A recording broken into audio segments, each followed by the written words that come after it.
First of all, thank you so much for a lovely presentation, Doctor. We all really enjoyed it. It was very informative. Um, I have a question that I'd like to ask you, which is about the what your thoughts are on the current conservation status of birds in Pakistan.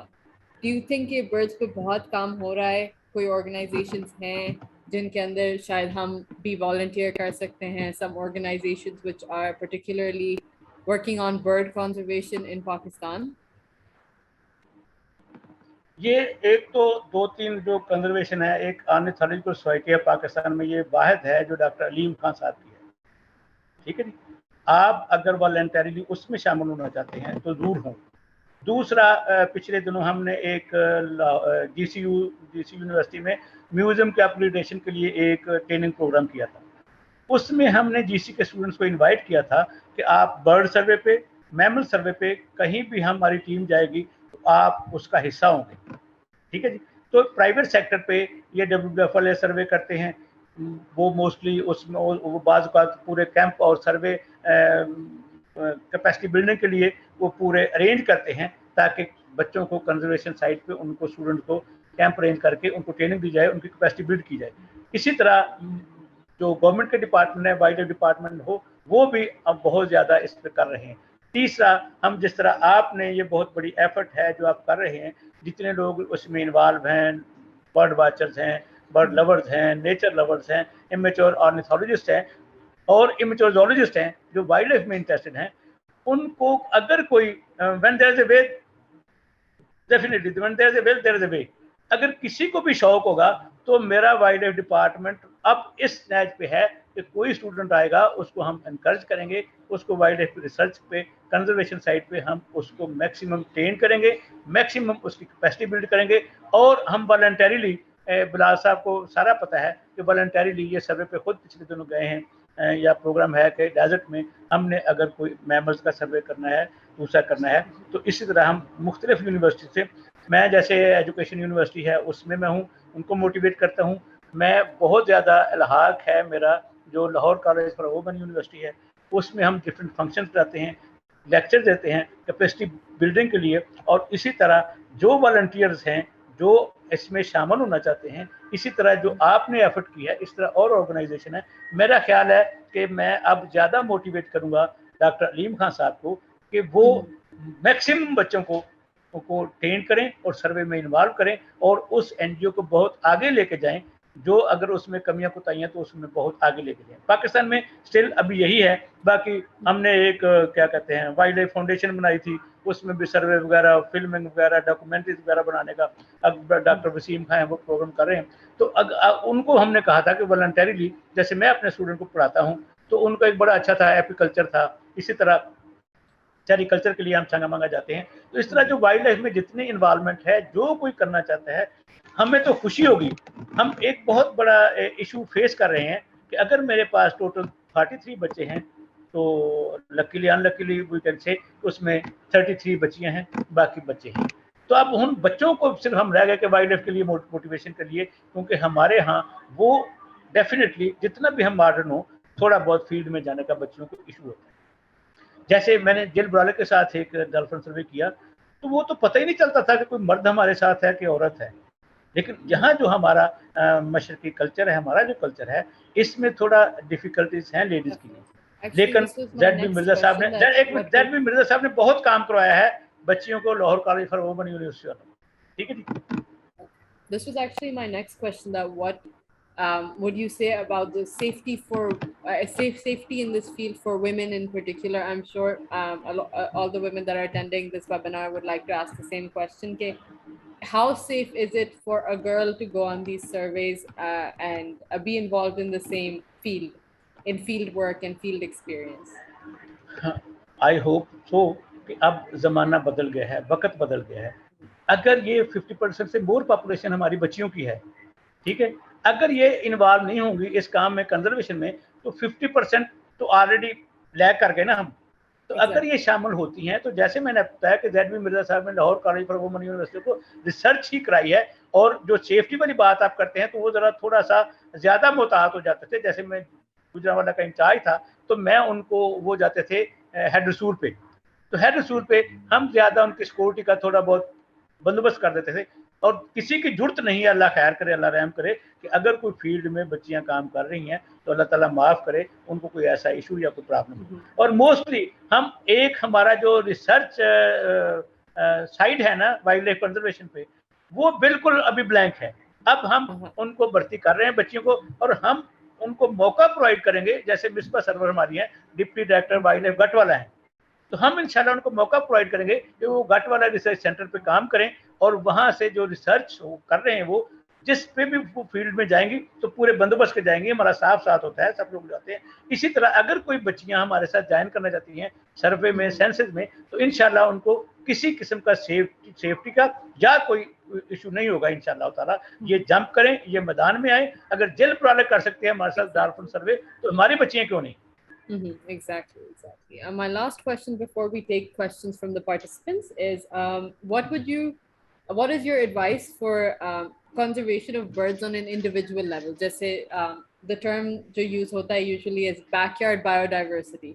So if I have a certain species of bird in my backyard and coming in my garden and my lawn every day, what differences can I make? What can I do as an individual to conserve bird species? ये बड़ा simple है, और ये trend अब चल गया है।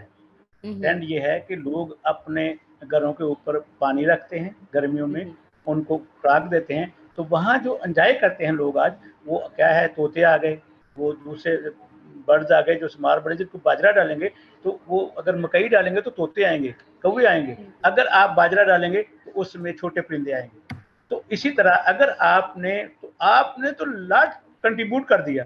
अगर आपके पास लान मौजूद है, उस पर आप दरख्त हैं, दरख्त में आप देखें अब इतना खूबसूरत, मोस्टली लोगों ने अशोक लगाए हुए हैं, तो घरों में जो अशोक लगा है ये बहुत कमाल है। कमाल क्या है कि अशोक में मैंने अगले दिनों देखा कि वो उसमें ये जो हमारी टर्टल डव है ये ब्रीड कर रही है।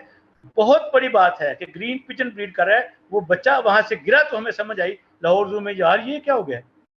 ठीक है जी। तो इसी तरह आप जो प्लांटेशन करते हैं अपने लॉन में, वो लोकल ट्रीज लगाएं, वो ऐसे दरख्त लगाएं जिन पे फ्रूट हो और बर्ड्स। अगर आप सुबह सुबह उठते हैं, आपको चिड़ियों की आवाज आती है, आपको बुलबुलों की आवाज आती है, तो वो कैसी है। तो आपने वो माहौल बनाना है अपने घर में, जितना आप कर सकते हैं कि यहाँ परिंदे आए और वहाँ सेफ्टी फील करें, उनको फीड मिले, उनको पानी मिले, उनको प्रोटेक्शन मिले। ठीक है जी। तो ये अब ट्रेंड शुरू हो गया है। एक इसकी बड़ी मैं खूबसूरत मिसाल आपको देता हूँ। रिसेंटली एक हमारे बदन मीर साहब हैं, वो जो अब तो कंजर्वेशनिस्ट हम उनको कहेंगे, उनकी फील्ड स्पोर्ट्स भी है, ऑर्गेनाइजेशन है, तो वो उन्होंने वन मैन शो है, वो उन्होंने 1 लाख पौधा ईस्टर्न बाईपास पे लगाया रिसेंटली। इस वाले जो टाइम था जिसमें अभी बहुत ज्यादा सुनामी, हमने दरख्त लगाने थे, तो उन्होंने अपने जिम्मे 1 लाख पौधा लगाना अपने जिम्मे लिया ईस्टर्न बाईपास पे। और कैन यू इमेजिन कि एक अभी पिछले दिनों वहां क्रेन्स लैंड कर गई, और बर्ड्स के अलावा जो 5 क्रेन्स आई हैं वो हमने डॉक्यूमेंट की और हमने वो सारा सिलसिला किया। ठीक है जी। तो ये जो लान, अपना लान अल्लाह में आपको तौफीक देता है, उसमें जो दरख्त लगाए, फ्रूट ट्रीज लगाएं, उनको जो परिंदे वहां आते हैं उनको फूड प्रोवाइड करें, तो आप उस रौनक से कमाल पे पहुंच जाएंगे। अपने घर को ही आपने खूबसूरत बना दिया। एक हमारा यार राज होते थे, वो दफ्तर में मुख्तलिफ सांग बर्ड रखते थे, दफ्तर भरा होता था उनका। और आप सुबह सुबह अगर बुलबुल की आवाज सुनते हैं, किंगफिशर की आवाज सुनते हैं, तो वो बड़ी सुरीली आवाज होती है, वो हमदो सना कर रही होती है। अगर आप अपने घर में ऐसा बंदोबस्त करते हैं तो डेफिनेटली जहां सूटेबल हैबिटेट होगी, बर्ड ऑटोमेटिकली वहां आएगा। Okay, thank you so much, Dr. Zahid. We will be taking questions from the participants now. First, we will ask Mr. Mohammed Imran to ask his question. Yes. I'm just waiting for him to unmute. Mohammed Imran, if you are listening.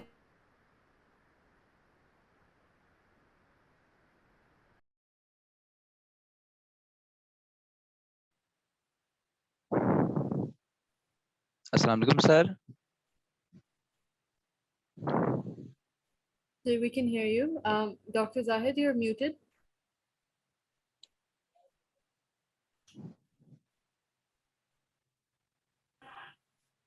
Sir Zahid आप kindly अपना mic unmute कर लें, आपका mic mute हो गया। Mister Imran, आप अपना question करें काइंडली। सर मेरा क्वेश्चन ये है कि हमारे पास ये जो बर्ड्स हैं सर, इनमें क्लासिफिकेशन के लिहाज से हम किस तरह इनको मतलब अरेंज कर सकते हैं? क्या हम इनको सिर्फ बीक्स की बेस पे सेपरेट कर सकते हैं, या सर को और भी हमारे पास कुछ ऐसे फीचर हैं जिनकी बेस पे हम इनको सेपरेट कर सकते हैं? असल में सर ये हमारे इर्द गिर्द जितने भी जो बर्ड्स हैं इनकी अभी मेरी आवाज क्लासिफिकेशन आ रही करना है सर जी? ये। जी, we आवाज आ can रही है hear फिलहाल you. मेरी? We can hear you. We जी can सर, hear आ you. रही जी है। सर। ओके ओके, कंटिन्यू जी सर करें। ये क्लासिफिकेशन हम अपने लिहाज से, यानी ये जो हमारे इर्द गिर्द जितने भी बर्ड्स हैं इनको सर हम कैसे क्लासिफाई कर सकते हैं? वो बड़ा आसान तरीका है। आज तो हमने चूंकि एक बर्ड्स आई व्यू देना था कि बर्ड्स के बारे में, जी ठीक है जी। जी सर। क्लासिफिकेशन जी पे सर। तो पूरे का पूरा एक क्या कहते हैं लेक्चर हो सकता है, और सिस्टमैटिक बहुत इंपॉर्टेंट है। ये जी बर्ड सर। आइडेंटिफिकेशन जो जो हमारे पास एक्सपर्ट हैं, ये फ्यूचर अगर आप जोलॉजिस्ट हैं तो ये फ्यूचर आप इसको अडाप्ट करें, ये बहुत बड़ा कमाल जी है। सर। हमारे यहाँ सर्वे सेंसस पे आइडेंटिफिकेशन का बहुत इशू है, ठीक है जी। जी सर। तो अगर आप इस जी सर। फील्ड में इंटरेस्टेड हैं तो सबसे पहली बात तो यह है कि आप एक की अवेलेबल है, जी उस सर। की को आप रन करेंगे। कोई बर्ड आपके सामने आता है, ये तो बीक्स की बेस पे वो ग्रुपिंग होगी उनकी, जी उनके सर। अच्छा। बिहेवियर की वजह से ग्रुपिंग होगी, ठीक है ना सर। जी सर। जी लेकिन सर। अक्सर अच्छा ये है कि जैसे जी आप जी। एक मिनट, जैसे आपने कोई बर्ड आपके पास पी फाउल आ गया आपके सामने, जी सर। तो आपको आइडिया है कि ये दाना दुनका खाने वाला है, जी इसमें सर कोटा है, बिल्कुल। गैलस है, तो ये जी डेफिनेटली सर। आप कहेंगे ये गैलीफार्मिस आर्डर का है। फिर उसके ठीक बाद हो गया सर। फैमिलीज पे जाएंगे, फैमिली कैरेक्टरिस्टिक देखेंगे कि जो गैलीफार्मिस आर्डर है इसमें कौन कौन सी फैमिलीज हैं, ठीक है जी। जी तो इसमें आप जी अगर सर। फैजिनिटी देखते हैं तो उसमें ये करेक्टर मिलेंगे कि ये जो दाना दुनका पोटे वाले जो ये गैलीफार्मिस हैं, ठीक है जी, और जी इनके बिल्कुल ये सर। फैमिली फैजिनिटी है। और फिर उसके बाद आप जेनरा पे जाएंगे। अब मुख्तलिफ फैमिली में कितने जेनरा होंगे, ठीक है ना जी। मैं बिलाल जी साहब से सर। रिक्वेस्ट करूंगा कि नेक्स्ट एक पूरा क्लासिफिकेशन पे हो जाए, फिर वो जेनरा फैमिली में बहुत सारे जेनरा होंगे, ठीक बिल्कुल है जी। सर। फिर आप उस जेनर में देखें ना कि अगर आपको पर्सन मोर है तो उसका जेनरिक नेम आएगा पावो। ठीक हो गया सर। फिर आपने देखना कि इसकी स्पीशीज क्या है, तो उसका नेक्स्ट आ जाएगा पावो क्रिस्टेटस। ये जो कलर है, ये जो परिंदा है, ये इस शक्ल का है, इस तस्वीर का है, इसके शक्ल शुबात ये है, इसका साइज ये है, इसकी शेप ये है, इसका बिहेवियर दाना दुका खाना है, इसके पंजे ऐसे हैं कि ये प्रे बर्ड नहीं है, ये ग्राउंड बर्ड है। जी सर। तो जो बिल्कुल बीक सर। और जो पंजा है वो आपको सपोर्ट करेगा इन आइडेंटिफिकेशन। ये बीक्स और जो एडेप्टेशन है उनकी पंजे की, ये आपको हेल्प करेंगी टू आइडेंटिफाई द बर्ड। बिल्कुल। अदरवाइज अच्छा आपको सर। जब उसकी रन करेंगे तो आप एक सेकंड आप इजीली उस स्पीशीज पहुंच जाएंगे, और जब पावो क्रिस्टेटस आपने कह दिया और कॉमन पी फाउल कह दिया तो आपको पूरे नंबर है तो जी। जी सर अच्छा सर, दूसरा सवाल ये है कि हम ये जो जितने भी नायाब परिंदे यानी जिनकी तादाद बहुत कम रह गई है, या दूसरे भी जी जो जी परिंदे, उनकी कंजर्वेशन के लिहाज से हमारे हम किस तरह उनको कंजर्व कर सकते हैं? यानी हमारे कम से कम 5 स्टेप ऐसे बताएं कि हम उनकी कंजर्वेशन कर सकें या आगाही फैला सके, तो वो कैसे किया जा सकता है सर? पहले सबसे बड़ी बात है कि आपको पता होना चाहिए कौन सा बर्ड इस वक्त एंडेंजर्ड है, थ्रेटेंड है, उसका स्टेटस क्या है। जी सर। जी सर। एक तो ये आपको पता होना चाहिए। फिर उस ठीक स्टेटस हो के गया। मुताबिक आप उसको एजुकेशन अवेयरनेस देंगे किसी को, ठीक है जी। अब जी ये है सर। कि आप देख रहे हैं, सबसे बड़ी बात ये है कि हमारे यहाँ जो प्रॉब्लम है वो इलीगल हंटर है, वो पोचर हैं बिल्कुल। जो नेट कर रहे हैं, ठीक है जी। अगर जी आपकी सर। फैमिली में अगर कोई शिकारी है, जी सर। ठीक है जी, तो आप उससे मीटिंग करेंगे, आप जी उसको सर। बताएंगे कि जनाब ये देखें आप डक्स तो मारते हैं, ये जी गोल्डन सर। आई तो थ्रेटेंड है, ये व्हाइट हेडेड डक तो बिल्कुल खत्म हो गया, एक्सटिंक्ट हो गया, पाकिस्तान में आ ही नहीं रही, जी सर। ये ग्लासी आईबीज हैं। ये आपको स्टेटस का पता होगा तो प्लीज आप ये वाले बर्ड नहीं मारेंगे, जो आपको अलाउड हैं वो आप मारेंगे, जी सर। ठीक ठीक हो है, गया बहुत जी। शुक्रिया आप सर। डक्स 6 जी आपको सर। एक सेकंड 6 अलाउड है, 8 जी अलाउड है, वो उसको मारे उसको करें। दूसरा ये है कि आप जितना इसमें बेहतर से बेहतर जाएंगे, आप देख रहे हैं कि हमारे यहाँ अगर आपको एहसास होता है कि थ्रेटन बर्ड आ गया, कहीं थ्रेटन जी जानवर सर। आ गया है, तो आप उसको मारने की बजाय, तंग करने की बजाय, आप उसको फीड देंगे, उसको शेल्टर देंगे। अगर वो किसी ने उसको मारा हुआ है तो आप जी उसका इलाज करेंगे, ट्रीट करवाएंगे किसी से, और बिल्कुल। उसको जब वो बिल्कुल। इस काबल हो जाए तो उसको रिलीज कर देंगे। हमारे यहाँ एक क्लब हमने इंशाल्लाह छोटा सर। सा बनाया था, हाकिंग क्लब, उसमें हम ये जी करते सर, हैं कि अच्छा। कहीं से जख्मी परिंदा या कोई बंदा कहता है जी मैंने ये ले तो लिया, अब मुझसे रखा नहीं जाता, ये फाल्कन है या ये ईगल है, ये शाहीन है, ये प्रे बर्ड है, तो हमसे रखा ही नहीं जाता, तो हम कहते हैं भी दे दो जी हमें। हम उसको फिर रिहैबिलिटेशन से पहले उसकी ट्रीटमेंट करते हैं, उसको इस काबिल बनाते हैं कि ये उड़ के जंगल में अपना खुराक खुद तलाश कर सके, वहाँ के जो कंपटीशन है उनसे कम्पीट कर सके। ठीक है जी। जी सर, तो सबसे बहुत पहले शुक्रिया यह है सर। कि अपना बर्ड का स्टेटस देखें क्या है, उसी हिसाब से उसकी अहमियत को लोगों को वाज़ेह करें। और जितने इलीगल नेटर्स हैं, ठीक है जी, वो आप जी डिपार्टमेंट पे, आप सोशल मीडिया है, लोग सोशल मीडिया पे खबर देते हैं, वहां हम अटैक करते हैं, वहां उनको पकड़ते हैं, सजाएं देते हैं, सारा सिलसिला। ये आप इंडिविजुअली हमें वाइल्ड लाइफ डिपार्टमेंट को हेल्प कर सकते हैं और आपका नाम भी सीगा रात में रखा जाएगा, कोई ऐसा इशू नहीं है जी। नेक्स्ट। जी सर, ओके सर, बहुत शुक्रिया सर, यही सवाल था मेरे तो। थैंक यू जी, welcome. We will be taking the next question from Mozam Adil. अस्सलाम वालेकुम, दिस इज आपने अपने आप को वालेकुम म्यूट कर अस्सलाम। दिया है।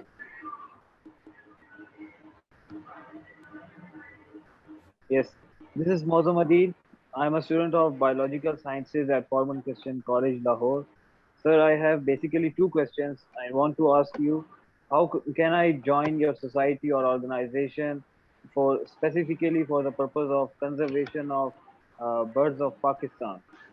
And the second question is about the evolution of birds.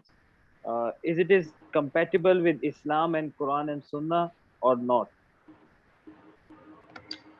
First question का जवाब तो ये है आपका कि आप, जैसे मैंने आपको पहले बताया है कि वाइल्ड लाइफ डिपार्टमेंट पहले हम अकेले ही काम कर रहे थे, और थोड़ा सा इशू ये था कि हम सिर्फ गेम बर्ड पे, हमारी जो मेन तवज्जो थी वो गेम बर्ड पे थी, नॉन गेम बर्ड पे हम उसको समझते नहीं थी। डिपार्टमेंट का काम भी सिर्फ शिकार खिलाना और वीवीआईपी को खिलाना और उसको कंट्रोल करना, ये कहाँ नहीं खेलना, कहाँ चलान करना, ये वो, nothing more than that.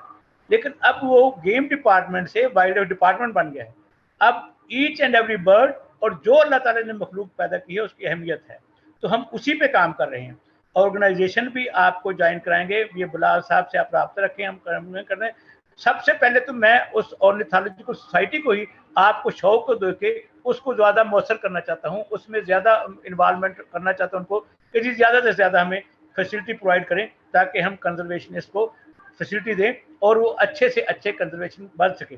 Similarly wild life department में अगर आप इंटरेस्टेड हैं तो वो जहाँ हम सर्वे सेंसस के लिए जाएंगे वहाँ आपको इन्वॉल्व करेंगे वो, ताकि आपको एक अच्छी ट्रेनिंग हो जाए, आपका सारा सिलसिला। और पर्टिकुलरली हमारा एक रिसर्च सेंटर है गाटवाला फैसलाबाद, ठीक है जी।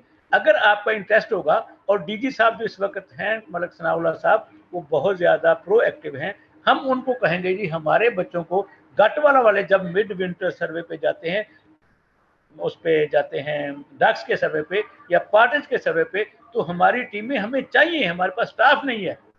ये आपकी बहुत बड़ी मेहरबानी होगी कि आप हमें ज्वाइन करें और सेंसस सर्वे में हमें मदद दें, और ये बहुत बड़ी कंट्रीब्यूशन होगी आपकी अल्लाह ताला के फजल करम से।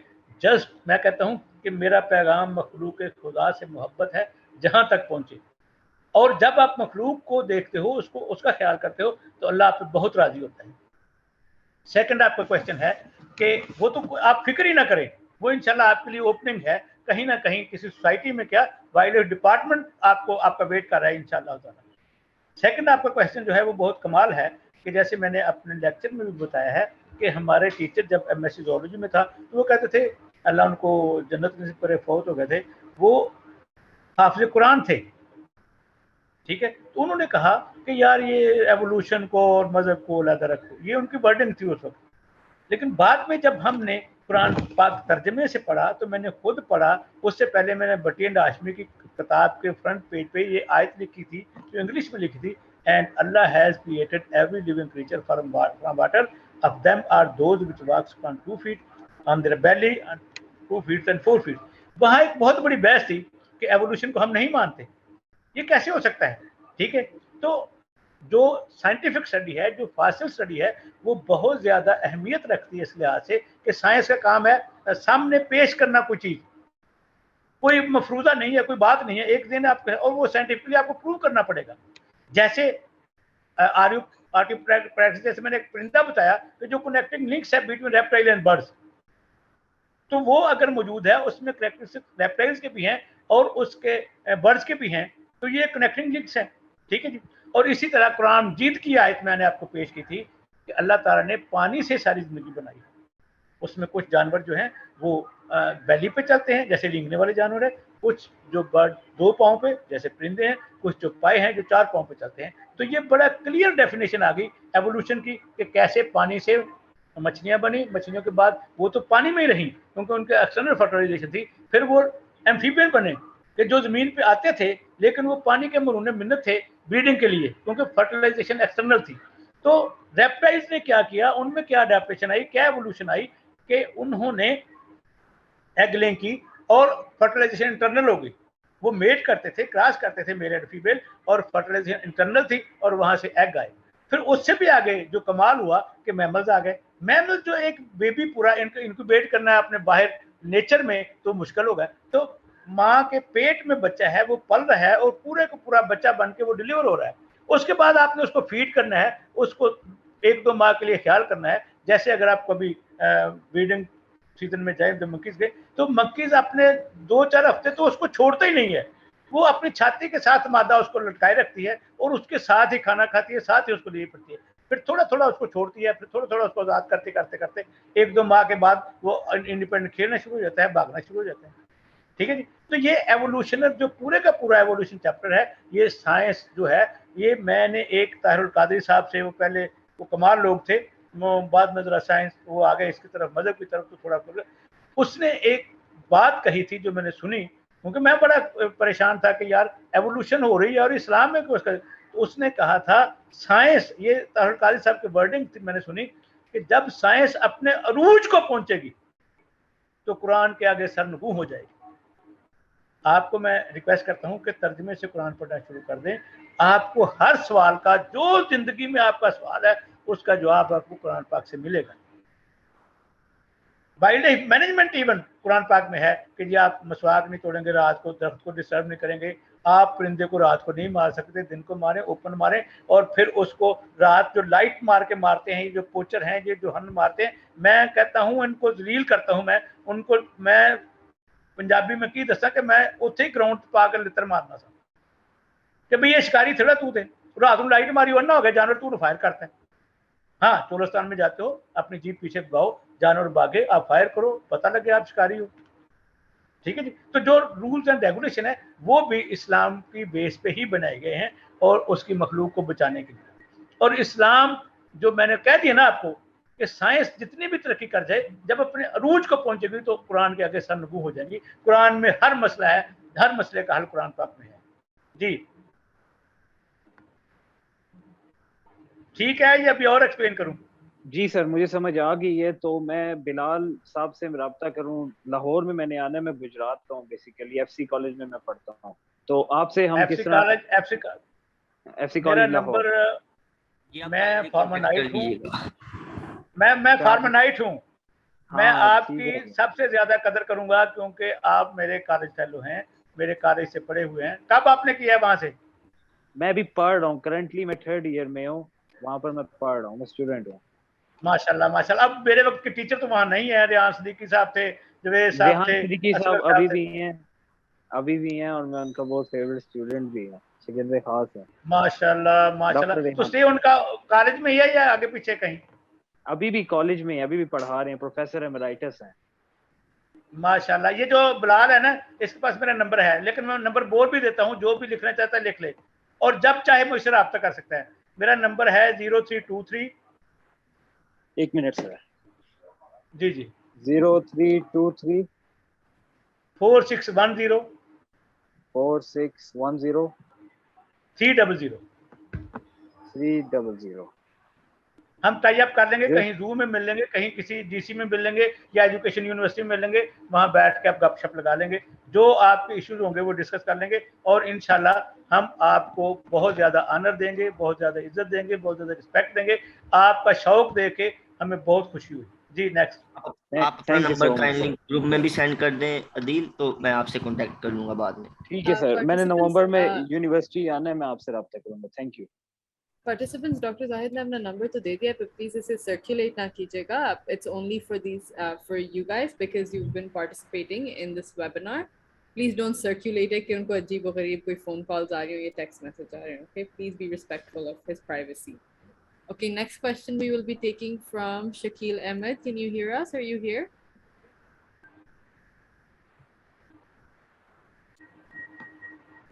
वालेकुम सर। जी आपकी आवाज आ रही है शकील। सर मेरा एक क्वेश्चन है, मैं बहाउद्दीन ज़करिया यूनिवर्सिटी से हूँ। जी जी। ये पैरेट्स सर वैनिश होते जा रहे हैं, खत्म होते जा रहे हैं, इसकी कोई वजह बता दें। सबसे जो प्राइमरी रीजन होती है ना, वो दो वजह हैं। प्राइमरी जो है वो हैबिटेट लॉस है, ठीक है। हैबिटेट लॉस में ये होता है कि जंगल ही कटे जा रहे हैं, फ्रूट ट्रीज का कोई रिवाज ही नहीं रहा, ठीक है जी। अगर फ्रूट होगा तो तब भी तोता, जब उसको फूड ही नहीं मिलेगी तो वो बेचारा यहाँ क्यों रहेगा, ठीक है। सेकेंडली जो इम्पॉर्टेंट बात है वो नेस्टिंग साइट है। वो नेस्टिंग साइट उसको अवेलेबल होगी, क्योंकि आम तौर पे with due apology and sorry to forest department, हमारी बड़ी उनसे जंग और लड़ाई जारी है कि आप लोकल ट्रीज को, आप जो हमारा लोकल फन है, फ्लोरा है, उसको आप रिवाज दें। अगर आप सफेदा लगाते हैं, पॉपुलर लगाते हैं, तो मेरा तोता कहाँ वो उस पर घोंसला बनाएगा। एक बहुत बड़ी लंबी बहस चली, तो मैंने सफेदे की जलो पार्क में एक मीटिंग में बहुत ज्यादा मुखालफत की, तो मेरा सेक्रेटरी कहता है कि जाहिद आपको ये पॉपुलर सफेदे से क्या इशू है। मैंने कहा कि मुझे तो कोई इशू नहीं है, लेकिन तकलीफ मुझे ये है कि मेरा कोई परिंदा इस पर घोंसला ही नहीं बनाता, ठीक है। सिवाय कौवे के, कौवे शादो नादर को सफेदे पे बना लेता है, और दूसरे ये वाटर टेबल राइज हो रहा है, जिसकी वजह से बड़ी प्रॉब्लम हो रही है, वाटर टेबल लो हो रहा है, ये पानी बहुत ज्यादा लेता है। तो इस तरीके से माय डियर गुजारिश ये है कि हमने छांगा मांगा में इनको रिहेबिलिटेट किया, लेकिन ये रिहेबिलिटेट स्टाइल भी बड़ा कमाल था। ये बड़ा सीक्रेट सा मामला है कि हमने एक जंगल से तोते पकड़े और फोटोग्राफ कर लेने के लिए और सियासी इशू के लिए हमने छांगा मांगा में छोड़ दिए। फिर वहां हमने आर्टिफिशियल नेस्ट लगाए, ठीक है। तो अब यही है जो स्टडी, जो कंजर्वेशन स्टडी आप करना चाहते हो, जिसके लिए हमें आपकी जरूरत है। जी सर। आप इंशाल्लाह बहुत इंपॉर्टेंट है हमारे लिए, कि हमें चाहिए था पहले पॉपुलेशन सर्वे करते, फिर वहां हम बर्ड छोड़ते, फिर देखते कि इन्होंने कितनी नेस्टिंग, कितने हमारे नेस्ट यूज किए हैं, कितने बचे हैं, कितने एग ने किया, क्या किया है, ठीक है जी। अब हमारे पास दो बिल्कुल एक अलेक्जेंड्राइन पैराकीट है और एक कॉमन रिंगनेक पैराकीट है। जो अलेक्जेंड्राइन है, जो रात होता है, वो मेरी आवाज ही मेरी कातिल निकली। ये मैंने एक आर्टिकल भी लिखा था कि कमाल हो गया है। ये बजवात में, हमारे ठंडे इलाके में, वहाँ 85 गांव हैं दरिया तवी के पार। अब दरिया तवी पुल बन गया है, तो पुल से पहले वहाँ किश्तियों पे हम जाते थे, वहाँ इनकी ब्रीडिंग ग्राउंड थी जहाँ ये ब्रीड करते थे, ठीक है जी। अब वो 71 की जंग में वहाँ ईंटें भी ले गए वो इंडिया वाले, उन्होंने वो इलाका सर कर लिया था। अब दोबारा वहाँ प्लांटेशन हुई, दोबारा, अभी तक वो रिहेबिलिटेट नेचर में नहीं हो सके। दूसरा जो तोतों का सबसे बड़ा इशू है रात होते का, वो आजकल ये है कि अगर वो हमारे रेस्ट हाउसों पे बड़े बड़े दरख्त हैं, वहाँ वो घोंसले बनाते हैं, तो उनकी एज ए पेट बहुत बड़ी डिमांड है, ठीक है जी। तो डिमांड का क्या नाता है कि वो है वहाँ जो होता है ना, खैर से वो जो हमारा चौकीदार या वो जो कुक वगैरह होता है, वो चूंकि वही रहते हैं, उनको तोता नजर आ जाता है, तो आपको मैं बताऊं कि वो कितना जुल्म करते हैं। उनको पता चल जाता है, वो बड़े कारीगर बन गए कि कब एग ले किए, कब बच्चा निकलना है। तो वो खोड़ में जाके, उसके नेस्ट में जाके कौड़ी के आटा लगा के उसको, अभी वो डाउनी चेक होता है, उसके पर नहीं निकलते तो वो ले लेते हैं वहां से, और वो फिर मार्केट में लाते हैं। वो ट्रेन लोग हैं जो उनको पालते हैं, हैंड रियरिंग करते हैं, और फिर वो 20-25 हज़ार का बेचते हैं, ठीक है। अभी बजवात में मकई पे तोते आते थे, तो आपके इस मलंग दरवेश ने तोतों के शिकारियों को, इलीगल हंटर को पकड़ा। वो एक्सप्रेस लेख के उस पे अखबार का नुमाइंदा बन के वो आ रहा था, और उसके तोते हमने पकड़े। उस गाड़ी में रात होते थे, लेकिन वो बोलते बहुत कम है, क्योंकि बड़े तोते बोलना बहुत ट्रेन बंदा बुला सकता है उनको। बच्चा अगर पकड़ेंगे तो वो बोलता है। सेकेंडली फिर हमने एम्बुलेंस पे तोते पकड़े। तो इस तरह जो इलीगल ट्रेड है, ये बहुत उसमें थ्रेट है वाइल्ड लाइफ के लिए, और पर्टिकुलरली रात तोते के लिए तो ये बहुत है। जी सर। और आगे मैं आपके जवाब को बढ़ाना चाहूंगा कि जब रात होता अवेलेबल नहीं है, यह बहुत कास्टली है, 20-25 हज़ार का एक पेट है, इससे भी ज्यादा कीमती हो गया। अगर वो बोलता है मियाँ मिठू चूरी खानी है, इस तरह का अगर वो लफ्ज सीख जाता है तो उसकी वैल्यू और बढ़ जाती है। अब सेकंड थ्रेट आ गया रिंग नेक पैराकीट पे। वो क्या है कि वो तो बच्चे आसान है, वो भी पॉपुलेशन ठीक है, ये वहां से जाते हैं और वहां से छोटे बच्चे पकड़ के मार्केट में रखते हैं। जुल्म यह है कि ये वाइल्ड लाइफ एक्ट में प्रोटेक्टेड था। तो किसी मेहरबान ने, वो एविकल्चर सोसाइटी थी, उसका मैं मेंबर भी था, उन्होंने गवर्नर खालिद मकबूल को कह के इस जी हमारा कल्चर है, हम तोता रखते हैं, ये तो इंडिया से हम रखते आ रहे हैं, ये यहाँ पे जुल्म सितम कर रहे हैं, ये वो सारा सिलसिला। तो उनको हमने ये सजेस्ट किया कि चलो जी पहले ये टोटली प्रोटेक्टेड था, कोई बंदा रख ही नहीं सकता, इस पे लाइसेंसिंग तो कर दें कि जो रखना चाहता है वो लाइसेंस रख ले। उन्होंने फिर गवर्नर मकबूल साहब से शिकायत की कि देखें जी ये तो जुल्म है ना, फिर पूछ के इनकी तो जारी रही। तो गवर्नर साहब इतना खुश हुए, अल्लाह ताला उनको खुश रखे, खालिद मकबूल साहब को मैं नाम बाई नेम कह रहा हूँ, तो उन्होंने कहा कि छोड़ो भाई इनको बस फ्री करो, आजाद करो, ठीक है। तो फिर मैंने इस पे आर्टिकल लिखा था कि ये कैसी आजादी है जो पिंजरे में डाल के मिले। आपने वो लफ्ज इस्तेमाल किया तो आजाद करो, तो आजाद तो हमने नहीं किया, तो उसको हमने पिंजरे में डाल दिया। तो अब जो मेन जो पैराकीट है हमारा, जो बोलने वाला तोता था, जो हमारा कल्चर था, वो तो है नहीं, नायाब हो गया है, एक्सटिंक्ट हो गया है। उसके मुकाबले में अब लोगों ने घरों में ब्रीड करके वो बहुत कीमती बेच रहे हैं, और उनको कोई ट्रेंड है तो उसको बेच रहे हैं। अब थ्रेट दूसरे पे आ गया कि वो बच्चे पकड़ लेते हैं। अब जो बच्चा है अगर उसको हैंड रेड करें कॉमन पैराकीट का, तो वो भी बहुत अच्छा बोलता है, और उसको मेंटेन करना, मैनेज करना as compare to Alexandrine parakeet बहुत आसान है। तो लोगों ने अब मार्केट से बच्चे खरीदने शुरू कर दिए हैं, उनको ट्रेन करना शुरू कर दिए हैं, और जब बच्चों पे इलीगल पोचिंग होगी तो फिर नस्ल कहाँ से बढ़ेगी। ठीक है जी। तो ये बहुत बड़ा थ्रेट है। ये दोबारा इंशाल्लाह हम अब एक हमारे पास प्रोसीजर रह गया कि हम नेटिंग के तौर पर उनको चलान करते हैं कि आप एक तोता तो रख सकते हो, ये तोते हमने पकड़े कहाँ से हैं। अभी हम उनका चलान करते हैं, कई दफा हमने कोर्ट में, कचहरियों में, लिटिगेशन में इसको फेस किया है। लेकिन हमारे पास अभी एक चीज है कि हम अगर वो नेट करते हैं ज्यादा पॉपुलेशन को, वो लावे लगा के तोतों को पकड़ते हैं, फिर मार्केट में सेल करते हैं। तो जो नेट है ज्यादा मिकदार में आते हैं, ज्यादा उनकी तादाद पकड़ी जाती है, तो उसका हम चलान करते हैं कि भाई आपको तो ये नेटिंग तो अलाउड है ही नहीं, सॉय कोयल के, और कोयल का भी लाइसेंस के थ्रू आप नेट कर सकते हैं, अदरवाइज नहीं।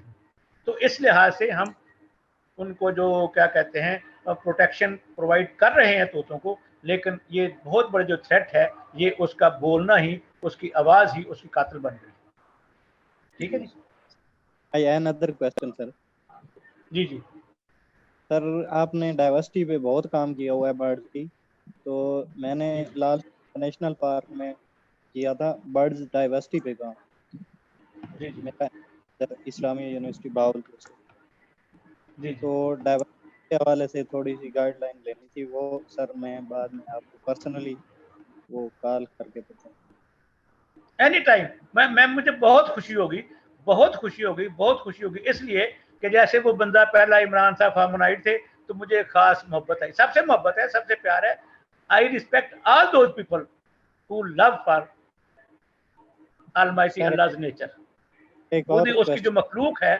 एक सेकंड, आपका मुझसे स्पेशल प्यार, स्पेशल टाइम इसलिए दूंगा कि लाल सोनारा मैंने 3-3.5 साल सर्व किया है, और अगर आप वहाँ किससे पूछते कि मैं उस वक्त भी आपको गाइड करता, अब भी आप इंशाल्लाह गाइड करूंगा। जी नेक्स्ट क्वेश्चन बताएं। सर, आपने आइडेंटिफिकेशन की एक बात की थी दरमियान में, तो जी जी हमने कुछ रिवर इंडस पे तौसा बैराज के करीब हमने कुछ लाख्स पे काम किया था सर के साथ, सर अलीम साहब के साथ। सही है। वहाँ पे जब हम उनको नेट पकड़ते थे तो कुछ ऐसी लाख्स भी होती थी जिनको आइडेंटिफाई नहीं किया जा सकता था, सही है। वो मॉलिक्यूलर लेवल पे जाके जस्टिफाई करना है। जी जी तो जो एक कॉमन मतलब यंग होता है जो जिसको अभी पता नहीं होता, तो वो किस तरह इनको जाके आइडेंटिफाई करे। बच्चे, मैं कह रहा हूँ कि अब मैं इंशाल्लाह वॉलंटरीली बलाल साहब से कह रहा हूँ कि एक आइडेंटिफिकेशन पे पूरा लेक्चर हो जाएगा इंशाल्लाह। नेक्स्ट स्टेप भी होगा, पहली बात है। लेकिन आपके लिए मैं फिर रिपीट कर रहा हूँ कि देखो ये थोड़ा सा समटाइम्स मुश्किल भी होता है।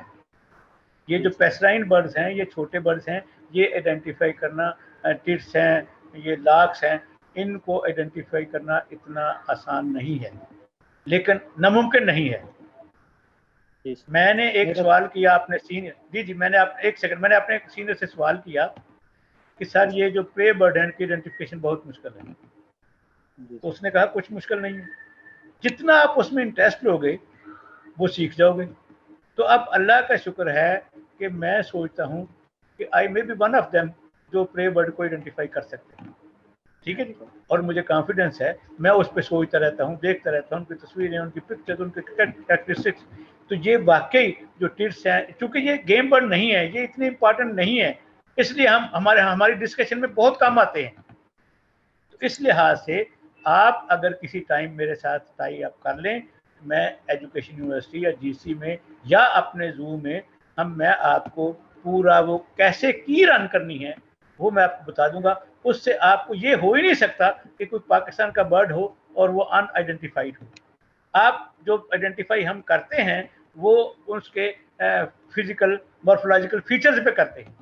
आप मॉलिक्यूलर लेवल पे तब जाएंगे जब आपने कंफर्म करना हो कि इसके पीसीआर बना के जीनोटाइप क्या है, फिर आप कंफर्म करेंगे उसको कि जी वाकई मैंने इसको अगर लार्क कहा है तो ये लार्क इसलिए है कि इसका मॉलिक्यूलर जेनेटिक्स भी यही है, यही कहता है कि ये जीनोटाइप इसकी यही कहती है कि ये लार्क ही है, ठीक है जी। तो इस तरीके से की रन करना सबसे पहले आप आइडेंटिफिकेशन के लिए सीखें। और दूसरी बात यह है कि कोई इतना हरफे आखिर नहीं होता, कोई आले नाल नहीं होता। मैं ये आपसे कहूँगा कि जितना मैक्सिमम एफर्ट करते हैं, जितना कोशिश आप करते हैं, अल्लाह ताला उतना आपको अता करता है। तो आप बहुत अच्छे टैक्सोनॉमिस्ट हो सकते हैं अगर आप इंटरेस्टेड हैं।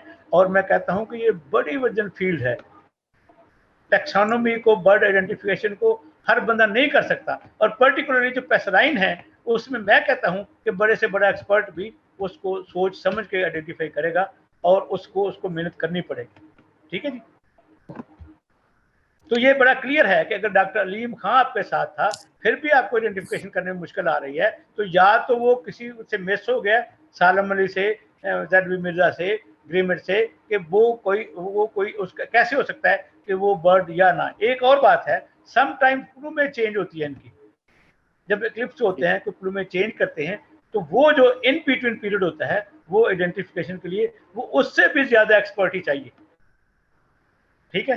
तो सम टाइम वो इमेच्योर होता है, सम वो अडल्ट होता है, सब अडल्ट होता है, तो उसकी प्लूमेज चेंज होती है। तो प्लूमेज चेंज के वक्त उसको आइडेंटिफाई करना कि ये पॉसिबिलिटी है कि ये फलां बर्डी होगा, ये फलां लार्क होगी, ये फलां स्पैरो होगी, ये फलां टिट होगी, ये फलां चीज होगी, ये मूनिया है, क्या है, ये छोटे बर्ड जितने हैं उसमें आपको ये एक दफा इसमें करना पड़े। तो कंटिन्यू रखें, कभी भी डिसार्ड ना हो। और कोई हरफे आकर नहीं है, मैं कोई बहुत बड़ा एक्सपर्ट नहीं हूँ। अगर आप डॉक्टर अलीम साहब ने भी आपके साथ थे तो आप नहीं कर सके तो इट मीन्स के देयर इज समथिंग डिफिकल्ट। तो हम उस डिफिकल्टी को भी आसान करेंगे इंशाल्लाह ताला। हम पूरे इंटरेस्ट से जब शुरू करेंगे, जब हमारी नीयत होगी, तो अल्लाह ताला हमारी मदद करेगा और हम जो भी बर्ड होगा उसको आइडेंटिफाई करेंगे इंशाल्लाह। ठीक है sir. Thank you, Mr. Shakil. There's a question in the chat box by Mr. Saqib Ayub. He's asking, Bonn Convention is an essential instrument for conservation of migratory birds. What is its implications in the state of Pakistan? ये जो convention है, ये इस दफ़ा ये migratory bird का जो convention है, बायोडाइवर्सिटी कन्वेंशन कह लें, इसको कोई भी नाम दे लें, ये रामसर साइट पे जो वेटलैंड कंजर्वेशन पे वो हुआ है, रामसर साइट, रामसर कन्वेंशन, वो जो हुआ है कन्वेंशन, उसके हम सिग्नेटरी हैं। उसकी वजह से अगर तो इनको मालूम होगा, अगर नहीं मालूम तो हमारे यहाँ 19 रामसर साइट्स हैं जो हम इंटरनेशनली सिग्नेटरी हैं उस मतलब मुआहदे के। और उस मुआहदे पे वो जो कन्वेंशन है उस वजह से वेटलैंड्स को और इन आबी 19 जो हमारी आबगाहें उनको बचाना ये बहुत ज़रूरी है, ये बहुत ज़्यादा है। जैसे अगर आपको पंजाब में आपको मैं बात करूं तो हमारे यहाँ तौसा है, हमारे यहाँ चश्मा है और उसके अलावा उछाली कम्प्लेक्स है। ये जो हैं ये रामसर साइट्स हैं जिनको हम बहुत ज़्यादा इस पे रिसर्च भी हो रही है, काम भी हो रहा है और इनकी प्रोटेक्शन पे बहुत ज़्यादा तवज्जो भी दी जा रही है। पूरे प्रोजेक्ट बने हैं, प्रोजेक्ट काम कर रहे हैं, इसमें WWF काम कर रहा है, इसमें वाइल्ड लाइफ डिपार्टमेंट काम कर रहा है। और जैसे नमन लेक है तो नमन लेक सिर्फ जो क्राइटेरिया होता है रामसर साइट का वो यह है कि वो वेटलैंड जो है वो बेस बने, स्टेइंग पोजीशन दे उसकी ऐसी कि 20,000 माइग्रेटरी बर्ड से ज़्यादा उसमें आए या कोई इंटरनेशनल थ्रेटन स्पीशी उसमें आए। तो जैसे नमन लेक है उसमें वाइट हेडेड डक आती थी, तो काफ़ी 2-4 साल 10 साल से या 5 साल से पिछले कई सालों से वो नहीं आ रही।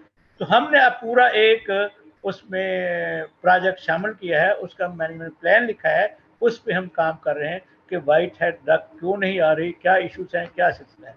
और मैं इन लोगों को बता देना चाहता हूँ कि जब हम काम करेंगे तो वाइल्ड लाइफ में बहुत काम है, बहुत काम होने वाला है, बहुत रिसर्च करने वाली है। थैंक गॉड कि आज हमें कोई इंटरेस्टेड लोग मिलते हैं तो हम बहुत कुछ अगली आने वाली नस्लों के लिए बचा सकते हैं।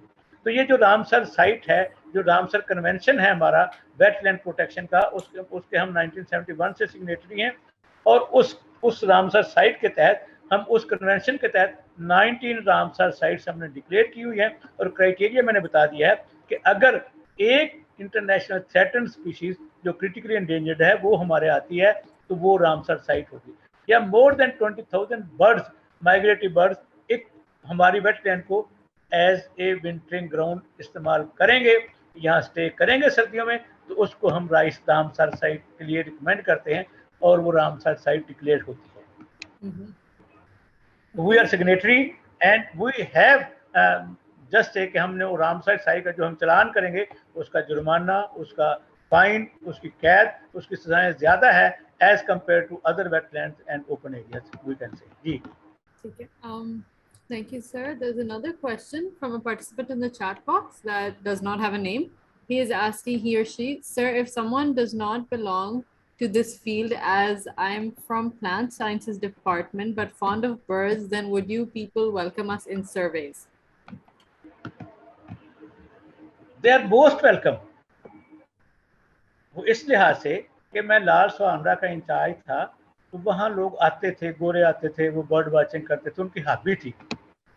तो मैं जैसे कह रहा हूँ कि कल को पता नहीं ये जो ही और शी हमें ज्वाइन कर रहा है इसका इतना इंटरेस्ट हो कि ये नॉन जूलॉजिस्ट हो लेकिन ये उस पर किताबें लिख दे, ये उसकी कंजर्वेशन को वो फायदा पहुंचाए उसकी मखलूक को जो हम जूलॉजिस्ट भी नहीं पहुंचा सकते, जो ऑर्निथोलॉजिस्ट नहीं पहुंचा रहे, जो हम बीइंग बहुत बड़े वाइल्ड लाइफ के जो आप लोग समझ रहे हैं कि जी अल्लाह का शुक्र है कि जी आप हमें समझ रहे हैं कि जी हम कुछ वाइल्ड लाइफ के बारे में जानते हैं, तो हम तो कोई किताब नहीं लिख रहे, कोई कंट्रीब्यूट नहीं कर रहे, वो नौकरी करके जिंदगी गुजर गई। अब टाइम जो है वो अच्छा जी सोचते हैं, लिखते हैं, करते हैं। तो सालम अली इन्हीं वही लोग हैं जो नॉन जूलॉजिस्ट थे, जो नहीं थे वो शिकारी से इधर आए हैं। अब अगर बर्ड वाचिंग किसी का शौक है तो टीजे रॉबर्टसन दो इतनी बड़ी वॉल्यूम लिखती है, तो वो उसका वो ये फील्ड नहीं था। हम तो इसको बहुत ज्यादा शौक से, और मजेदारी की बात है कि एक इंजीनियर साहब हैं वो बड़े मशहूर हैं, डॉक्टर मुबशर हसन साहब, उनका क्या वास्ता था वाइल्ड लाइफ से, तो उन्होंने स्टार्ट लिया जब वो जेल में थे, तो सिर्फ एक चिड़िया को देख के, कोई जेल में आती है, घोंसला बनाती है, अंडा देती है, बच्चे निकालती है, तो वो सारा टाइम उन्होंने तो उन्हीं से उनको मोटिवेशन मिली और उन्होंने बर्ड्स ऑफ इस्लामाबाद पे एक बहुत अच्छी, जो बहुत काम वाली है, जो बड़ी इंफॉर्मेटिव है, जो फील्ड गाइड के तौर पे इस्तेमाल हो सकती है, जो कंजर्वेशन जिस पे वो रिकमेंडेशन हो सकती हैं, उसने वो बुक लिखी। जो डॉक्टर मुबशर हसन सियासतदान भी थे, बेसिकली पेशे के लिहाज से वो इंजीनियर थे। तो मैं इनको बाकी लोगों से भी ज़्यादा वेलकम करता हूँ, ये आए, हम इनको पूरा इंशाल्लाह मौका देंगे कि ये सोचें समझें। और एक और बात होती है, बाद लोग वाइल्ड लाइफ में आ गए हैं लेकिन उन्हें पैशन नहीं है, वो जाना कहीं और चाहते थे, तो अल्लाह ताला ने उसकी रोजी यहाँ लिख दी, वो यहाँ आ गया, तो वो यहाँ जो काम करेगा वो इतना इंटेंसिव नहीं होगा। और उसके मुकाबले में अगर मैं डॉक्टर नहीं बन सका तो मैंने सालम अली को देखा बीएस के बाद टीवी लगाया, पीटीवी 2 था, तो वो टोपी पहने, वो जैकेट पहने, तो वो एक बाग में फिर रहे थे, बर्ड वाचिंग कर रहे थे। तो मैंने देखा टीवी पे, तो मैंने अल्लाह से दुआ की, असर का टाइम था, या अल्लाह अगर मैं डॉक्टर नहीं बन सका तो मुझे ये वाली जॉब दे दे, ये जो कर रहा है कि नेचर को विजिट कर रहा है, बर्ड देख रहा है, ये बाइनोकुलर इसके गले में है, इसकी बंदर टोपी इसने पहनी हुई है, तो ये क्या है, बंदा छोटी छोटी दाढ़ी है, ये क्या बंदा है, या अल्लाह ऐसी मुझे नौकरी दे दी। और अल्लाह ने मेरी दुआ कबूल की, तो मैंने सामिया मैक्सिमम ट्राई की कि मैं उसके साथ इंसाफ कर सकूं, and I try my best कि भाई मैंने उसके साथ इंसाफ करने की कोशिश की कि अल्लाह ताला ने मेरी दुआ कबूल की है। लिहाजा मेरा पैशन है, मेरा ओढ़ना बिछौना जीना मरना सारा वाइल्ड लाइफ है, और इसके अलावा अल्लाह और अल्लाह की याद है, कुरान मजीद है, जो पहले मैं सिर्फ स्वाब के लिए पढ़ता था, अब मैं तर्जमे के लिए पढ़ता हूँ, और तर्जमे में मेरी जो राहें खुली हैं वो मैं सबको रिक्वेस्ट करूँगा कि ज़रूर पढ़ें, कुरान मजीद स्वाब के लिए भी पढ़ें, लेकिन तर्जमे के साथ पढ़ें, उसको समझें, गौर करें, उस फिक्र करें, आपको दुनिया के हर सवाल का जवाब मिलेगा। और जब पढ़ें तो शाको सबाक के साथ गौर करें, आपको दुनिया का कोई सवाल ही नहीं कि आपको किसी को जाके पूछने की जरूरत भी नहीं पड़ेगी जी। तो ये जो पैशन होता है ये बड़ा कमाल का होता है। वो अगर वो वाइल्ड लाइफ लवर हैं तो वो भी डॉक्टर मुबशर भी बन सकते हैं, वो किताबें लिख सकते हैं, कल को वो रेफरेंस के तौर पे काम आएंगे लोगों को, लोग उससे बहुत कुछ सीख जाएंगे, कंजर्वेशन सीख जाएंगे, वाइल्ड लाइफ के बारे में बहुत उनको इंफॉर्मेटिव होगी, उनको उनका शौक होगा। तो बहुत सारे लोग यहाँ पे बर्ड वाचिंग जी जी Okay, we have उनको जरूर इनवाइट करेंगे कि ही और शी जो भी है उसको भी उतना ही वेटेज मिलेगा जितना एक ज़ूलॉजिस्ट को या ऑर्निथोलॉजिस्ट को मिलेगा इंशाल्लाह। Mohammed Zishan has a question. You can speak now. Yes. Assalamu alaikum, sir. Sir, I'm training a forest officer at Pakistan Forest Institute. जी जी सर वल्चर की सर जो डिक्लाइन की मेन वजह है सर वो यूज ऑफ डाइक्लोफेनेक सोडियम है sir, जैसे कि हमें पता है सर उसकी यूज मिनिमाइज हो सकती है लेकिन खत्म नहीं हो सकती सर। तो वल्चर की कंजर्वेशन के लिए सर हम फर्दर क्या एफर्ट कर सकते हैं? आपने बहुत अच्छा सवाल किया और आपको मैं मजीद गाइड करता हूँ कि डॉक्टर ये थे एक एडिशनल सेक्रेटरी हमारे रिजवान महबूब साहब, आपने नाम सुना होगा या आपसे पहले, अभी वो रिजाइन कर गए हैं डिपार्टमेंट से, सेक्रेटरी बन गए थे, छोड़ गए हैं, ठीक है। तो वो मैं मिला उनको चीचा वतनी, तो उन्होंने एक कैप पहनी हुई थी, जो फॉरेस्टर थे लेकिन हुबारा बस्टर्ड वाली उन्होंने कैप पहनी हुई थी। तो मैंने कहा जी आप तो कमाल के लोग हैं, आप वाइल्ड लाइफ लवर, तो फिर इधर क्यों गए? तो उसने कहा कि मैं आपको अच्छा काम करके दिखाऊंगा इधर भी इंशाल्लाह, ठीक है। तो आप बहुत ज़्यादा कंजर्वेशन में रोल अदा कर सकते हो, और आपका सवाल सुनकर मुझे बहुत खुशी हुई, बहुत खुशी हुई, बहुत खुशी हुई। अगर आप फॉरेस्ट वाले हमारे साथ जॉइन हैंड करेंगे, जो आप करते हैं हमेशा, आपने, मैं डिप्टी डॉक्टर रिटायर हुआ हूँ, मैं मुख्तलिफ पोस्टिंग में मुख्तलिफ पोजीशन में रहा हूँ, तो अगर फॉरेस्ट वाले हमारे साथ, क्योंकि हमारे पास सोर्सेज कम है, हमारे पास स्टाफ कम है, वाइल्ड लाइफ स्पीड होके जंगलों में रह गई है, अगर आप हमारे साथ तावन करें और आप जैसे माशाल्लाह हमारे साथ हों, तो हमें कोई चीज माने नहीं आती कि हम वाइल्ड लाइफ को ना बचा सकें, ठीक है। अब आ गया सवाल आपका कि वल्चर क्यों खत्म हुई। आपको बड़ा पता है डेफिनेटली डिक्लोफेनेक सोडियम से वो खत्म हुई, लेकिन डिक्लोफेनेक सोडियम ये एक मेरे पास तो क्या मैं बताऊं, स्टोरियां ही हैं, कहानियां हैं। डॉक्टर अलीम खान मेरा वाइवा लेने आए थे पीएचडी का, तो वो बंदा ऊंची एड़ी फिर रहा था, क्योंकि उम्र में हमसे छोटे हैं वो, और वो चूंकि जूलॉजिस्ट भी हमारे जूनियर थे, बाद में उन्होंने एमएस की सारा, लेकिन वो चूंकि पीएचडी टाइम पे कर आए तो इसलिए वो बहुत ओवर कॉन्फिडेंट हैं, वो सारा सिलसिला। तो जब मेरा वाइवा लेने आए तो ही वॉज वेरी हैप्पी, वो अपने पाँव की बजाय, पूरे पाँव की बजाय, पंजाबी के अंदर पब्बा से चल रहे सन। तो उन्होंने क्या, जाहिर तेन पता मैं क्यों करना खुश जाहिर साहब, मैं क्यों है, कहते जी मेरा पेपर नेचर शामिल हो गया, जो साइंस का बड़ा वड्डा एक जर्नल है, उस मेरा पेपर छाया हुआ है, क्योंकि उन्होंने ये लब्बा जी डिक्लोफेनेक सोडियम ਉਹਦਾ इशू है, ਉਹਦਾ ਜਿਹੜਾ डिक्लाइन है वल्चर का, ठीक है जी। He was very happy. अब ये देखें कि diclofenac sodium is not the only way, ये आपने एक तरीका ढूंढ लिया। मेरे नज़दीक और भी बहुत सारे फैक्टर्स हैं, मसलन पोल्यूशन बहुत बड़ा फैक्टर है। मुझे एक बाबा मिला, वो उनका मैं जिक्र करूंगा, वाइल्ड लाइफ लवर हैं, वो नथे के हैं, हाफिजाबाद के हैं, तो वो उन्होंने वाइल्ड लाइफ बहुत शौक है, बहुत चिड़िया तोते रखे हुए हैं। तो उन्होंने मुझे बहुत कमाल की बात बताई। उन्होंने कहा यार ये बहुत दूर से सूंघ लेती थी, इसकी पावर ऑफ स्मेल बड़ी थी, ये सूंघ लेती थी कि ये कहाँ मुर्दार है, और वो आती थी। अब वो उसके सामने पड़ा हो तो पोल्यूशन का ये आलम हो सकता है उसको फीड नजर ही नहीं आ रही, उसको फीड की स्मेल ही नहीं आ रही, पोल्यूशन की वजह से एक हिंड्रेंस है। ठीक है जी। दूसरा जो कंजर्वेशन के लिए बहुत बड़ा रोल था, अगर आपका कोई देहाती बैकग्राउंड है तो मैं आपको बताना चाहूंगा कि ओए होए होए होए होए बहुत बड़ा नुकसान ये हुआ है कि पहले हमारे जानवर मरते थे तो बड़ी मुश्किल से, हम कोई केयर नहीं करते थे, वो सस्ता जानवर होता था, हम उसको फेंक देते थे गांव के बाहर, और वो वल्चर्स आके, गिद्दें आके उनको खाती थी। हम उस वक्त बचपन में कुत्ते लेके जाते थे जो लड़ाते थे गिद्धों के साथ, और वो भी गोश्त खाते और गिद्धों से लड़ते, और हम बड़ा उस वक्त अल्लाह माफ करे एंजॉय करते कि क्या बात है।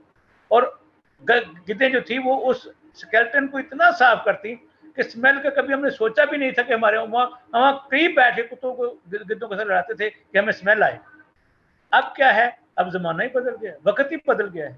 क्या बात हो गई है कि वो जो मरा जानवर है वो भी लोग खरीद के ले जाते हैं। और मैं आपको मजीद बता दूं कि खुदारा, ये मेरी ऑब्जर्वेशन है, मेरी अंडरस्टैंडिंग है, आप भी इसको सोचें, गौर करें, देखें, ऑब्जर्व करें।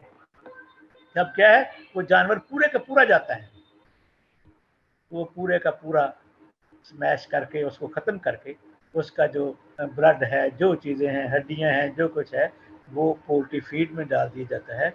वो 2000-4000 का वो जानवर मरा हुआ मिलता है, वो सारा इधर ला के तो वो उसमें डाल के वो उनकी फीड बना के उनको खिलाते हैं और उस फीड में शामिल होता है।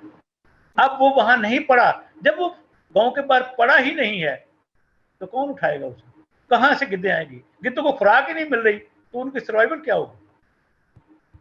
ठीक है, सबसे पहले तो फूड इंपॉर्टेंट है ना। अब पूरे गांव का चक्कर लगाएं, कितने जानवर मरे, कितने उन्होंने बाहर फेंके और कितने पे गिद्ध आई। तो इसी वजह से जब फूड ही नहीं होगा एनिमल का तो वो कैसे। और अगली बात सुन लें, ये आपने बड़ा इंटरेस्टिंग क्वेश्चन किया है कि जो रिहेबिलिटेशन है, सब लोग सुन लें, ये बहुत बड़ा पेशेंस का काम है, ये बहुत ज़्यादा एक्सपर्टी चाहिए, ये बहुत ज़्यादा पेशेंस चाहिए, ये बहुत ज़्यादा फाइनेंस चाहिए। इसी की गिद्ध की मिसाल देता हूँ कि पहले हमने छांगा मांगा में एक सेंटर बनाया, उसमें थोड़ा छोटा केज बना कर रखा, तो क्या करना था, फिर एक MOU साइन हुआ WWF का और वाइल्ड लाइफ डिपार्टमेंट का, और छांगा मांगा अगर आपने विजिट किया हो तो वहां जाके इन्होंने एक रिहेबिलिटेशन सेंटर बना दिया फॉर वल्चर्स के लिए। अब वल्चर्स को वो क्या है, गधे डाल रहे हैं। अब वहां कोई ना कोई कमी है कि 2005 से ये स्टार्ट हुआ है हमारा जो प्रोजेक्ट है, तो ये बहुत ही पेशेंस चाहिए इसके लिए। और 2018-19 तक, जहां तक मुझे याद है कि 2017-16 तक हम अंडे वहां अंडे से बच्चा निकाल सके हैं, वापस उसको फील्ड में पाल के बच्चे को छोड़ना, उसको रिहेबिलिटेट करना, इट इज टू हार्ड। और इतना टाइम लग गया है। ये मैंने उनसे परमिशन ली थी कि ड्यूरिंग लेक्चर मैं उनको ये बात कहना चाहता हूँ लोगों को कि लोग समझते हैं कोई परिंदा नहीं होगा तो क्या होगा, अगर नहीं होगा तो इतना नुकसान होगा कि बहुत ज्यादा हमें पैसा, पेशेंस, एक्सपर्टी हमें चाहिए होगी उस बर्ड को दोबारा रिहेबिलिटेट करने के लिए। तो मेरे नजदीक pollution second, first of all उसका फूड ही नहीं है वाइल्ड में जहां वो खाए वो सर्वाइव करे। ठीक है जी। अब वो शिकारी परिंदा है नहीं कि वो शिकार करके जानवर खाने शुरू कर दे, उसने तो बड़ा ही जानवर खाना था। अल्लाह मियाँ ने उसको हमारे लिए भेजा था कि वह स्पेंड करे, वो जो पोल्यूशन है ये खाकरूब बने हमारा, ये कुदरती जो खाकरूब बन के हमारी एनवायरनमेंट को साफ करे। जब हम उनको सपोर्ट ही नहीं कर रहे, उनको फीड ही नहीं दे रहे, तो ये कैसे होगा? अब हम लोगों को मोटिवेट करना होगा कि यार ये मरे जानवर के पैसे ना बटो यार, अगर पॉसिबल हो तो छो दोबारा अगर गिद्दा असी रिहेबिलिटेट करा सकते हैं तो वो है कि अगर असी लोगों को कहिए कि यार नंबरदारो चौधरी हो ताड़ी मेहरबानी ये पैसे ना बटो इस जानवर के मरे दे, इनू गिद्दा की खुराक बना दो। जिस तरह हमने विजिट किया पेलिकैन पॉपुलेशन के लिए सिंध का एक पॉन्ड एरिया था, वेटलैंड थी, तो वहाँ एक बंदा था जिसने कहा जी मुझे पता नहीं कितने लाख मिलता है फिश के लिए, इसकी ऑक्शन के लिए, वो फिश करना चाहते हैं, यहाँ से हार्वेस्ट करना चाहते हैं। लेकिन मैंने कहा नहीं, मुझे किसी ने बताया कि अगर ये फिश हार्वेस्ट होगी तो पेलिकन नहीं आएगा। तो आई नेवर एवर कि मैंने कहा नो नॉट एट ऑल, मेरी जिंदगी में तो आप इसको ऑक्शन नहीं कर सकते। तो इस तरह जब पब्लिक इन्वॉल्व होती है, लोग इन्वॉल्व होते हैं, तो हमें कंजर्वेशन में बहुत आसानियां पैदा हो जाती हैं। ठीक है सर, और भी फैक्टर्स होंगे जो हमें तलाश करने होंगे, जो हमें रिसर्च करनी होगी। जी Thank you, Mohammed Zishanti. Very interesting question. Next question is from Miss Aisha Tariq. She's asking that if she is passionate to conserve wildlife and she wants to be trained to save and protect these precious species, how can she join the surveys, and if yes, then how can she? So I think her question is about whether if she doesn't have a degree or a qualification, can she still do surveys? Can she still do some field work and get some training from your organization? If yes, then how would she be able to do that?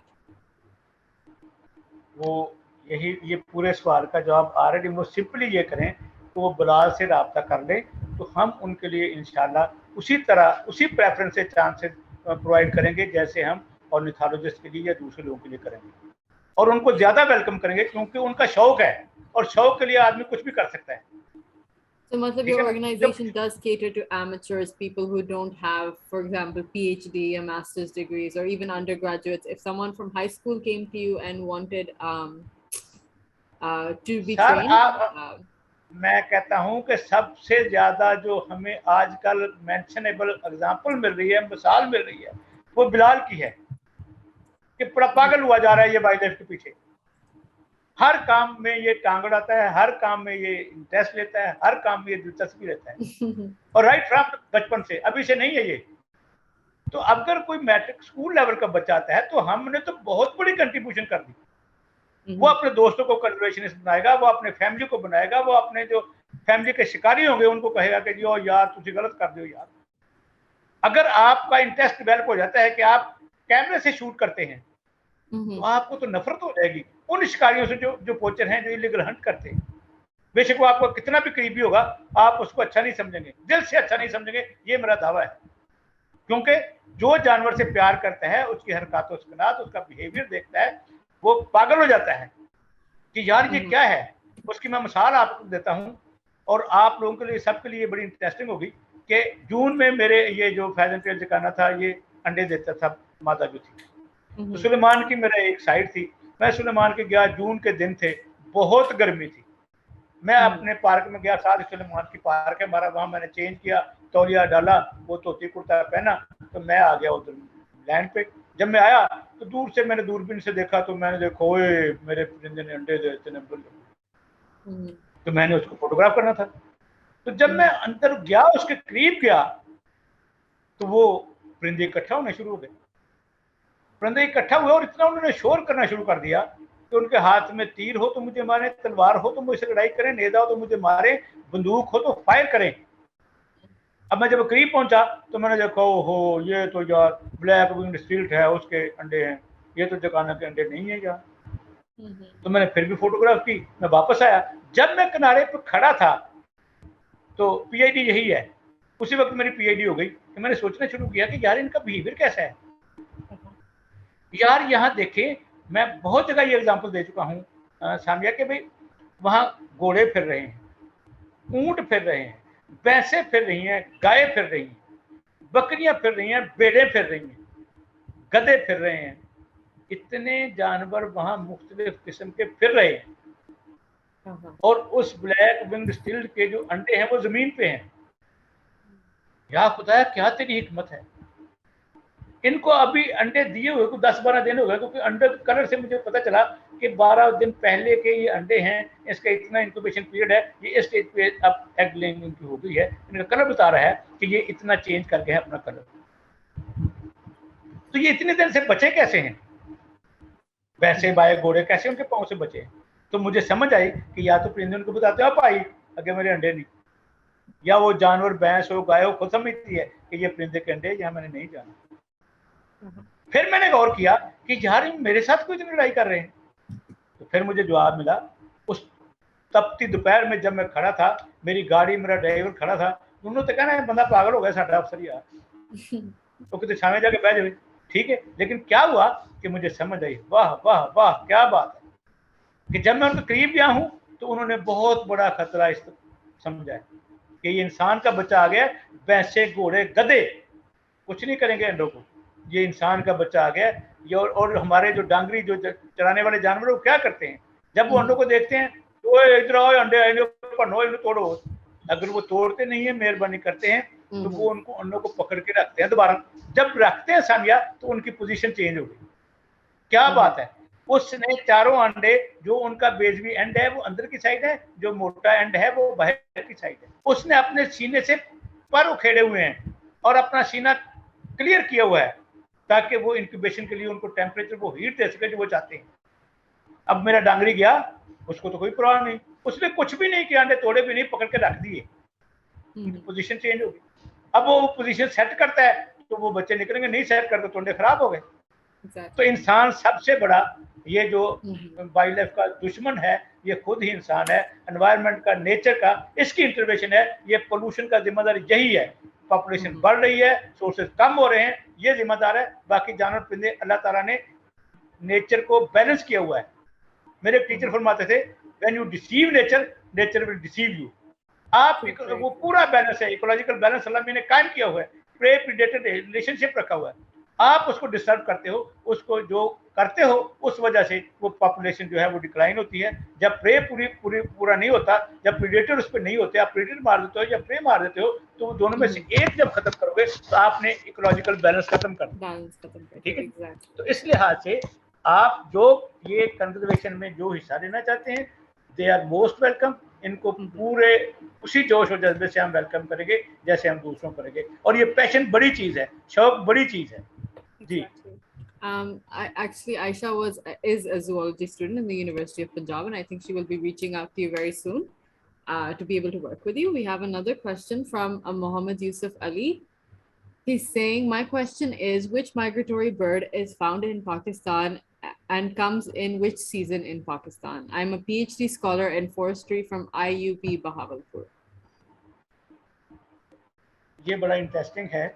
ये जितनी ducks हैं, जितने web feet वाले हैं, ये migratory birds हैं। एक तो ये होगी पूरी बात, ठीक है जी। और 25-26 किस्म के ये जो स्पीशीज हैं वो हमारे पास, हाँ, हमारे यहाँ आती हैं। उनमें कुछ एंडेंजर्ड है, थ्रेटन है। जैसे मैंने आपको कहा, गोल्डन आई है, अगर किसी बंदे को पता चल जाए कि ये गोल्डन आई है, ये गोल्डन आई पोचर्ड है, तो उसको नहीं मारेगा। वाइट आई पोचर्ड है तो वो नहीं मारेगा उसको। अब शिकारी को जब वो फ्लाक में उड़ रही है तो वो तो हंट कर देगा। तो अगर उसको पता होगा कि ये इंपॉर्टेंट है तो हो सकता है वो उस पर शूट ही ना करे, पूरे फ्लाक पे शूट ना करे। तो ये एक तो माइग्रेटरी बर्ड जो है, जो बड़ा, जिनका हम आम तौर पे, जो हमारे जेल में यही होता है कि डक्स ही यहाँ आती है। माइग्रेशन बहुत से बर्ड करते हैं। जैसे आप गुजरांवाला के चिड़े आपने सुने हो, तो वो चिड़े पहले माइग्रेट करते हैं, सर्दियों में आते हैं, जिसे रशियन स्पैरो भी कहते हैं, कोई नाम देते हैं, है वो भी कैलेंड्रा लार कुछ कहते हैं। तो उसके पीछे फाल्कन आते हैं जो उन पे प्रे करते हैं। हमारे यहाँ मुर्गाबियाँ आती हैं पहले, और उसके ऊपर ही माइग्रेट करके पेरिग्रेन फाल्कन आता है। हमारे यहाँ पहले ये बर्ड्स आते हैं, और दरियाओं पे जो फाल्कन हम नेट करते हैं वो इसी बेस पे करते हैं कि वो दरियाओं पे मुर्गाबियों का शिकार करने के लिए आते हैं, उनकी फूड यही है। तो ये सिंपली ये नहीं है, बहुत सारे बर्ड माइग्रेशन करते हैं इन एडिशन टू डक्स। जो हमारे जेल में यही होता है कि रशिया से आती हैं, वापस जाती हैं, और ये अल्लाह ताला की तरफ से ब्लेसिंग है, और ये सर्दियों में आती हैं। बाकी सीजन में अब क्रेन्स आ रही हैं, क्रेन्स वापस जाएंगी। क्रेन्स को अगर यहाँ खतरा हो तो भारतपुर में जाकर ठहरती है, ठीक है। इस तरह फाल्कन सर्दियों में आते हैं। जहीं उनकी मोस्टली जो बर्ड हमारे माइग्रेट करते हैं वो क्या करते हैं कि मौसम सर्मा में करते हैं। और जो बेसिक रूल है वो यही है कि वहाँ इनकी फूड कवर होती है, टेम्परेचर चेंज होती है, इनका बायोलॉजिकल क्लॉक, इनको अलार्म मिलता है, तो वहाँ से ये निकलते हैं शिमाली एरिया जहाँ से फूड के लिए, और जनूबी एरिया में आते हैं। और ये मुख्तलिफ रूट्स हैं जिनमें आते हैं। हमारा जो रूट है वो 4th है, ग्रीन रूट है उसको कहते हैं। तो ये जो पाकिस्तान का और इंडिया को जाना है, ये इस 4th रूट पे जाते हैं। टोटल जो है वो 7 रूट्स हैं। तो आपके ज़हन में अगर ये सिर्फ मुर्गाबियाँ माइग्रेट करती हैं तो वो भी करती हैं, और बहुत से बर्ड्स करते हैं जो मुख्तलिफ सीज़न में मुख्तलिफ यहाँ आते हैं, और अपने सीज़न, जैसे मैंने आपको पहले बताया, एक बड़ी खूबसूरत मिसाल हुई जिस पर मैंने काम किया है कि ये सिंध में रेजिडेंट है फेजन टेल जकाना। ये सिर्फ ब्रीडिंग सीजन में इसका ब्रीडिंग सीजन है जून टू सितंबर। तो अब अल्लाह ताला की हिकमत देखें कि जून में ये यहाँ विजिट आ जाएगा, आना शुरू होगा, मई के आखिर में, जून में शुरू में आ जाएगा। यहाँ फिर पेयरिंग करेगा। और उसके साथ ही जून में जो इंसेक्ट्स हैं उनकी पॉपुलेशन बढ़ेगी, वो जो इंसेक्ट्स हैं वो ब्रीड करेंगे, उन पे एग्स और लार्वे पे, इसको चूंकि उस पीरियड के लिए मादा को, उस मेल को भी इसमें इंक्यूबेशन मेल करता है, ये इंटरेस्टिंग है। और फीमेल एक मेल के हवाले करके अंडे अगले के साथ पेयरिंग करती है, फिर अगले के साथ अप टू 4 भी कर सकती है एक सीजन में, इससे भी ज्यादा अप टू 10 भी लिखा हुआ कर सकती है, लेकिन 4 तक मैंने ऑब्जर्व किया है। 10 वाला ये है कि अगर उसका कोई घोंसला खराब हो गया या ऐसा खराब हो गया, पानी पे घोंसला वो चला गया, तैर के कहीं और चला गया, तो वो उनके लिए वहाँ एग्स को और उनको संभालना मुश्किल होगा, तो फिर नेचर में इनमें ये सलाहियत रखी है, ये दोबारा एग ले करेंगे। ठीक है जी। तो अब वो क्या है कि जब उसका ब्रीडिंग सीजन होगा तो यहाँ इंसेक्ट्स ब्रीड करेंगे, उनके एग्स होंगे, उनके लार्वे होंगे, जो प्रोटीन डाइट चाहिए for the development of, for the growth of chicks, वो उनको बहुत ज्यादा इजीली अवेलेबल होगी, वो शगारे पे हो, वो लोटस पे हो, तो उसी पे फीड करेंगे अपने चिक्स को फीड करने के लिए। उनको जो प्रोटीन डाइट चाहिए तो वो उनको अवेलेबल होगी, तो वो फिर ब्रीडिंग सीजन के बाद जो आम सीजन है, जो वापस जाके सिंध में वहाँ पर रेजिडेंट है। ठीक है जी। तो इस तरह मुख्तलिफ सीजन में क्वेश्चन टू दिस, जब आपने जैसे एक्सप्लेन किया कि डक्स रशिया से आती है, I was actually having a conversation with my father the other day and he was telling me, we were talking about Chernobyl, जो न्यूक्लियर डिजास्टर हुआ था, nuclear power plant Chernobyl Ukraine में. He was actually telling me that there was a time when they weren't hunting and eating ducks because there was this rumor कि उसमें radiation and they're coming from that area.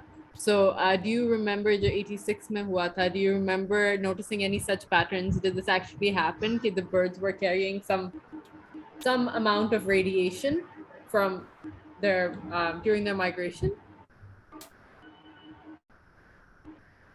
So अगर आप मेरी variation की बात कर रहे हैं कि किसी भी डिजास्टर की वजह से जो वेरिएशन है इनमें जो आती है, ये बहुत क्लियर है, ये डेफिनेटली आती है। इसकी हमारे यहाँ ये बहुत कमाल मिसाल है कि अगर हमने जो गेम रिजर्व फर्ज करो हमारी हेड रसूल है, तो वहाँ बर्ड माइग्रेटरी बर्ड बहुत आते हैं, लेकिन अगर हम ओवर हंटिंग करा दें, इलीगल हंटिंग करा दें या परमिट ज्यादा इशू कर दें, हंटिंग प्रेशर ज्यादा हो जाए, तो बिलीव मी कि नेक्स्ट टाइम वहाँ पॉपुलेशन बहुत कम ठहरेगी, वो आगे चले जाएंगे। यहाँ तो पंजाबी चलो इतना ठहरिए जी, इतना बड़ी कुट पैदी है।